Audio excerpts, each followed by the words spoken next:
मैं सर। हाँ please come. Morning. नमस्ते, बैठिए। Thank you sir. मिस्टर आलोक, कैसे हैं आप? आप अपना संक्षिप्त परिचय दे बोर्ड। सर मेरा हाई स्कूल और इंटर गुरु गोविंद सिंह स्पोर्ट्स कॉलेज लखनऊ से हुआ है। मेरा स्नातक और परास्नातक क्रमशः डॉक्टर राम मनोहर लोहिया अवध विश्वविद्यालय और छत्रपति साहू जी महाराज विश्वविद्यालय से हुआ है। 2019 और 2020 में क्रमशः रेलवे और पोस्ट ऑफिस में कार्य करने का अवसर मिला। उसके बाद दोनों में रिजाइन कर दिया। 2022 में यूपी पीसीएस में साक्षात्कार का अवसर मिला था। फिर 2024 में पॉलिटिकल साइंस से नेट क्वालिफाई हुआ है।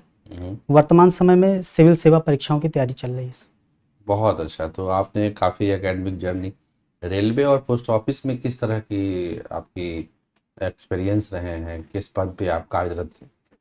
सर रेलवे में खलासी के पद पर कार्यरत थे और पोस्ट ऑफिस में पोस्टल असिस्टेंट के पद पर कार्यरत थे।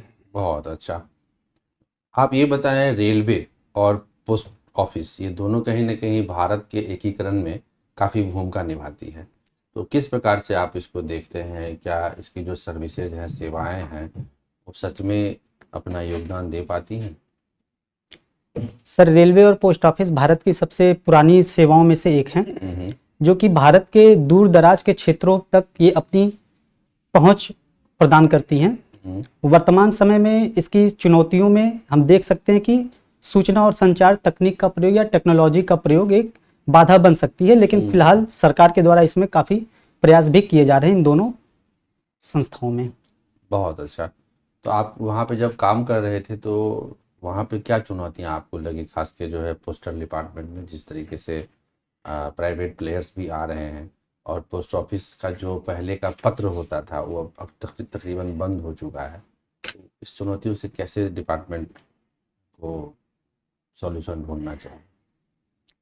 सर इसके लिए सरकार के द्वारा जो अपनी सेवाएं दी जाती हैं वो काफ़ी मात्रा में इलेक्ट्रॉनिक रूप से भी अब दी जाने लगी हैं। जैसे आईपीपीबी के थ्रू खाता खुलवाया जाता है और आधार कार्ड के सहारे दूर दराज के क्षेत्रों में पोस्टमैन के माध्यम से ही पैसे निकासी की सुविधा दी जाती है। बहुत अच्छा। सुकन्या योजना के बारे में जानते हैं? Yes sir. क्या होता है? यदि किसी को 3 बेटी हो तो क्या सुकन्या योजना का लाभ उसको मिलता है? सर 3 बेटी होने पर प्रथम दृष्टया तो ऐसा लगता है कि नहीं मिलता है, परंतु अगर पहली बेटी हो और बाद में अगर 2 जुड़वा बेटियां होती हैं तो तीनों बेटियों को मिलता है, इसके अंतर्गत सुविधाएं मिलती हैं। बहुत अच्छा। आप अंबेडकर नगर से हैं। यस। अंबेडकर नगर की भौगोलिक विशेषताएं क्या है और वो किस प्रकार से दूसरे आपके जो जिले हैं उससे उसको भिन्न बनाता है? सर अंबेडकर नगर में जो है मृदा के रूप में दोमट मृदा पाई जाती है और सरयू नदी के तट पर स्थित है। बाकी इसकी जो सीमाएं हैं, इसकी 6 जिलों से इसकी सीमाएं साझा करती हैं। बहुत अच्छा। आप बताएं कि जिस तरीके से अभी प्रशासन में और पहले भी भ्रष्टाचार के आरोप लगते रहे, आपका सिलेक्शन हो जाता है, तो आप अपने अधीनस्थ कर्मचारियों को किस प्रकार से मोटिवेट करेंगे कि भ्रष्टाचार कम से कम हो या बिल्कुल नहीं हो? सर यदा कदा शासन प्रशासन में भ्रष्टाचार की समस्याएं हम लोगों को सुनने में आती हैं। इसके लिए एक सुव्यवस्थित कार्य संस्कृति का होना आवश्यक है, विभागीय स्तर से ही, और शासन प्रशासन के स्तर से जो पहले से कार्यालय उन्मुखता का प्रदर्शन किया जाता है उसकी जगह जनोन्मुख, मतलब जनता से सीधा संपर्क करके सरकार की नीतियों को क्रियान्वित किया जा सकता है और जनता से सीधे जो है उनकी समस्याओं को समझकर समस्याओं को दूर करने का प्रयास किया जा सकता है। बहुत अच्छा सर, प्लीज। जी धन्यवाद। देखिए आलोक जी, आपका जो बैकग्राउंड है एजुकेशन का बहुत समृद्ध है और प्लस आपका जो नौकरी भी आपने किया है, रेलवे में किया है, अपने पोस्ट ऑफिस में किया है, काफ़ी अच्छा अनुभव है। पहले बताइएगा कि रेलवे और पोस्ट ऑफिस के अनुभव ने आपको वहाँ रोका नहीं उस डिपार्टमेंट में, या फिर आपको वहाँ जाकर के भी लग रहा था कि मुझे सिविल सर्विसेज में आना ही है? सर दोनों जॉब को प्राप्त करना हमारे लिए काफ़ी गर्व की बात थी, क्योंकि वो हमारे पहले के प्रयासों का परिणाम था। वहाँ से हमने काफ़ी सारी चीज़ें सीखी, अनुशासन सीखा, धैर्य सीखा, और टीम वर्क के रूप में कैसे कार्य किया जाता है ये भी सीखा।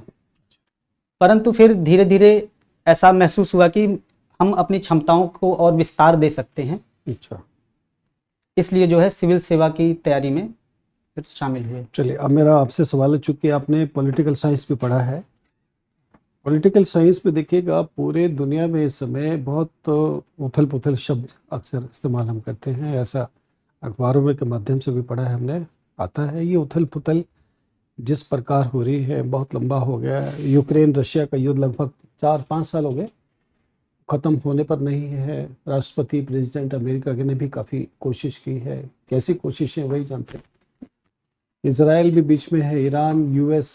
क्या लग रहा है आपको दुनिया किस ओर जा रही है पॉलिटिकल एक्सपीरियंस को मानते हुए? क्या होगा आने वाले समय में? बड़ा भयंकर वक्त आने वाला है या ऐसे ही चलता रहेगा?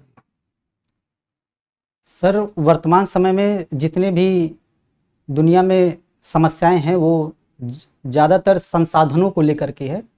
संसाधन को लेकर के एक दूसरे राष्ट्रों पर शक्ति का प्रदर्शन भी किया जा रहा है, परंतु अनेक यूएन जैसी संस्थाएं या अनेक वार्ताओं के माध्यम से इन समस्याओं का हल किया जा सकता है। लेकिन यूएन आपने बोला यूनाइटेड नेशंस का तो महत्व ही खत्म कर दिया राष्ट्रपति साहब ने अमेरिका के। उन्होंने पैरेलल ये बना दिया, बोर्ड ऑफ पीस करके बना दिया। तो यूएन तो बहुत ज़्यादा प्रासंगिक नहीं दिख रहा दुनिया की इन मसलों को सुलझाने में। सर कौन है ऐसा? सर हमें यूएनओ में काफ़ी संरचनात्मक तरीके से उसमें परिवर्तन करने की आवश्यकता है। हाँ, उसमें आवश्यकता है बदलाव करने की, क्योंकि हमने देखा भी कनाडा के राष्ट्रपति ने, प्रधानमंत्री ने भी कहा कि भाई इस तरह की चीज़ें नहीं होनी चाहिए। फ्रांस के राष्ट्रपति ने कहा कि देशों के बीच में प्रोटोकॉल बहुत इम्पोर्टेंट है, मान सम्मान जरूरी है। तो इस प्रकार की उथल पुथल से आपको क्या लग रहा है कि दुनिया मुश्किल में पड़ने वाली है या ऐसे ही निपट जाएगा ये शीत युद्ध की तरह जैसे पहले चला करता? सर अंतिम समाधान शांति से ही होगा, ये सभी विश्व के लोगों को ये समझने की आवश्यकता है, क्योंकि आंख के बदले आंख दोनों आंखों को नष्ट कर देती है। इसीलिए सभी देशों को एक दूसरे की संप्रभुता, अखंडता को ध्यान में रखते हुए और राष्ट्रीय हित को दूसरे के राष्ट्रीय हित के समान ही मान करके अपनी नीतियों और अपनी विदेश नीतियों को निर्माण करना चाहिए। अच्छा लोग जी ये बताइएगा, दुनिया में जो इस समय ट्रेड की करेंसी है बहुत सालों से है, डॉलर है, अमेरिकन डॉलर। उसी करेंसी के माध्यम से व्यापार होता है, मीडियम ऑफ जो ट्रांजैक्शन के माध्यम से होता है वो डॉलर में होता है। और अमेरिका उसका एक अधिकार है, डॉलर वह छापता है, उसके बैंक, उनके अपने फेडरल रिजर्व बैंक के माध्यम से वो छपते हैं। क्या आपको लगता है अगर आप एक लेमैन को समझाएं कि दुनिया के अंदर जो ये डॉलर इतने महंगे हैं उसका व्यापार, इसका मतलब तो अमेरिका तो ऑलवेज विन विन सिचुएशन में है, वो तो जब मर्जी जितना मर्जी पैसा डॉलर छाप सकता है। क्या आपको लगता है कि वह अंधाधुंध डॉलर छापता है या उसके लिए कोई स्ट्रेटेजी अपनाता है?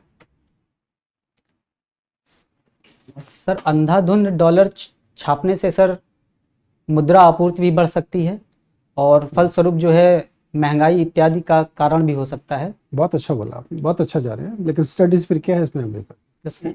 अमेरिका क्या स्ट्रेटेजी अपनाता है? आज हमारे पास डॉलर होता, भारत के पास हमारा रुपया चलता होता, हम तो छाप सकते थे ना, लेकिन ऐसा वो भी छाप रहा होगा। तो क्या वो अनगिनत समय के लिए छापता रहता है या कहीं रुकावट डालता है, कहीं रोकता है?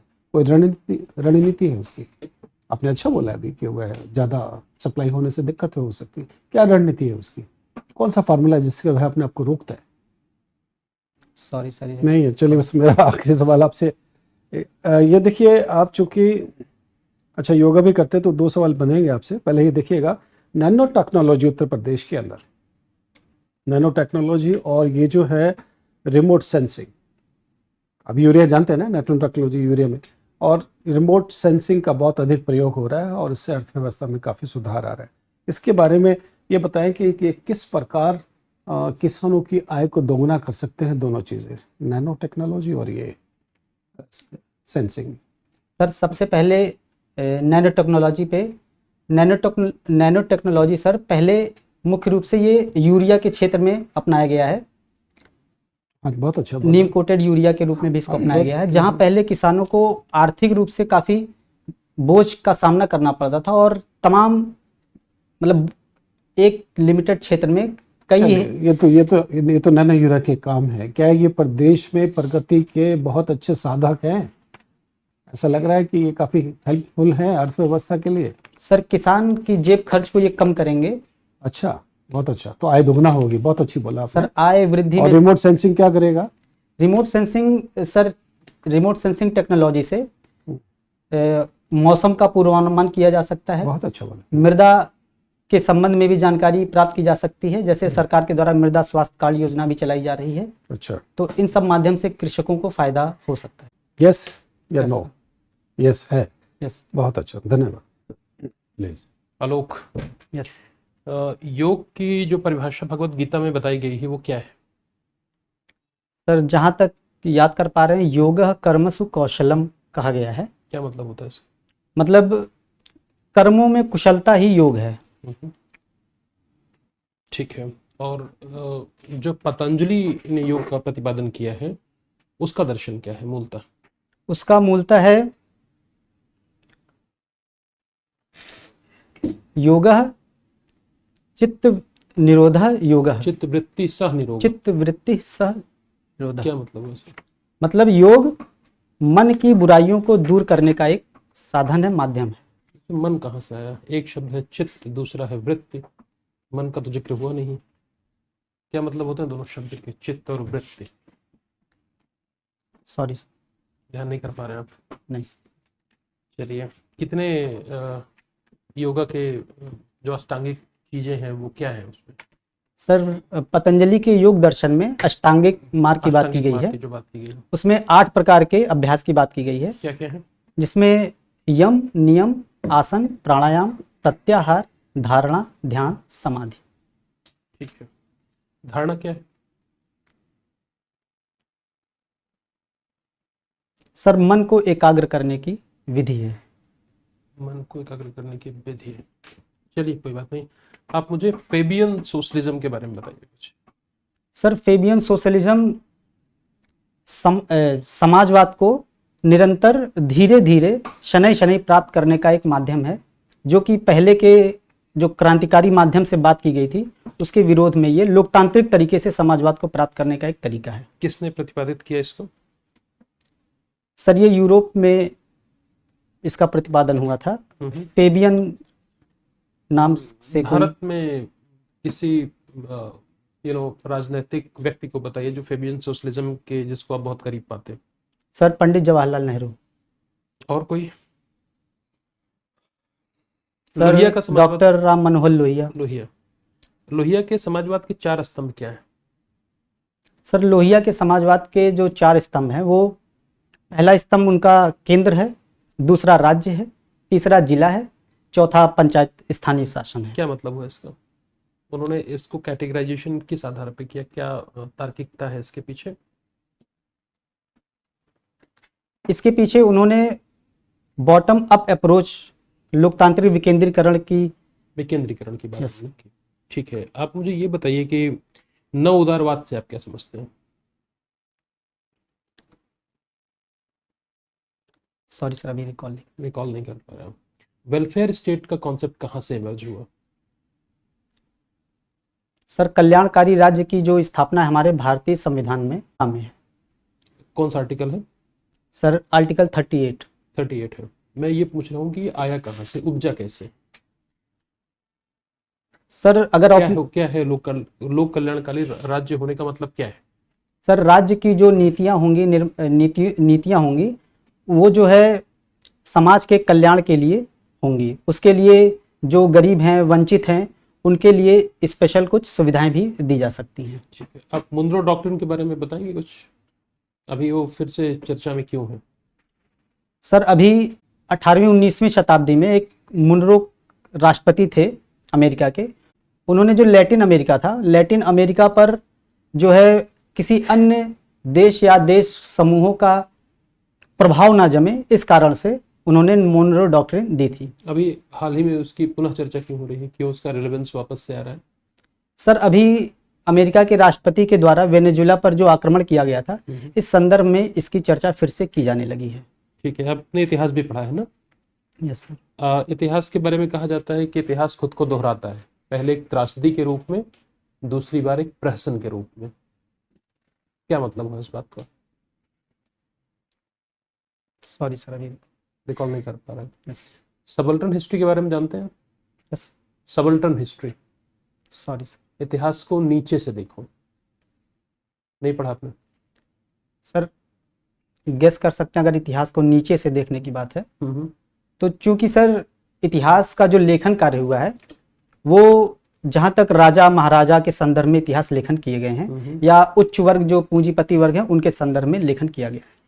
यहाँ से समाज के अधिकतर लोग वंचित हो जाते हैं इतिहास लेखन में भी, जैसे महिलाएं हो गई, वंचित वर्ग का समूह हो गया, श्रमिक वर्ग हो गया, शायद ये हो सकता है। चलिए ठीक है, मेरा अंतिम प्रश्न है आपसे। आप ये बताइए कि हाल के समय में हम लोगों ने देखा कि जो रीजनल, खास करके एशियन कॉन्टिनेंट में जो रीजनल ग्रुप्स थे, चाहे सार्क हो चाहे बिम्स्टेक हो, उसकी हम देख रहे हैं कि कोई विशेष महत्वता नहीं रह गई। ना वार्षिक उनकी बैठक हो रही है, ना जो रीजनल टेंशन्स थी उनको ईज आउट करने का एक जरिया भी होता है। कैसे देखते हैं आप? क्या आप समझ रहे हैं कि अब जो जिस दौर हम जा रहे हैं वो रीजनल ग्रुपिंग्स खत्म होकर के हम एक नए वर्ल्ड ऑर्डर की तरफ जा रहे हैं?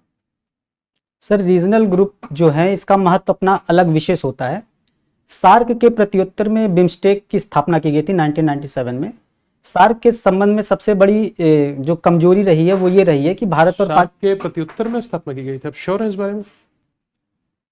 सर जहां तक रिकॉल कर पा रहे हैं, पढ़े हैं, यही था सर। और सार्क की स्थापना कब की थी? सर शायद 1985। चलिए ठीक है सर। सोशल कॉन्ट्रैक्ट थ्योरी पढ़ा है आपने, सामाजिक संविदा का सिद्धांत, यस सर। पॉलिटिकल साइंस में? Yes sir. क्या है ये? सर ये सिद्धांत रूसो के द्वारा दिया गया था, सामाजिक समझौते का सिद्धांत। इसमें समाज के लोग मिल करके अपनी शक्तियों को किसी व्यक्ति को देते हैं ताकि वो उनकी रक्षा कर सके। बहुत अच्छा। यूपी का सबसे छोटा जिला कौन है क्षेत्रफल के हिसाब से, जनसंख्या हिसाब से? सर क्षेत्रफल के हिसाब से जहां तक याद कर पाए हापुड़ है सर। और जनसंख्या? Sorry sir. चलिए अंतिम प्रश्न है आपका। आपके हिसाब से आपके जो रोल मॉडल हैं वो कौन है? सर स्वामी विवेकानंद। बहुत अच्छा। आपका इंटरव्यू समाप्त होता है, अभी फीडबैक के लिए बुलाते हैं। Thank you sir. Thank you sir.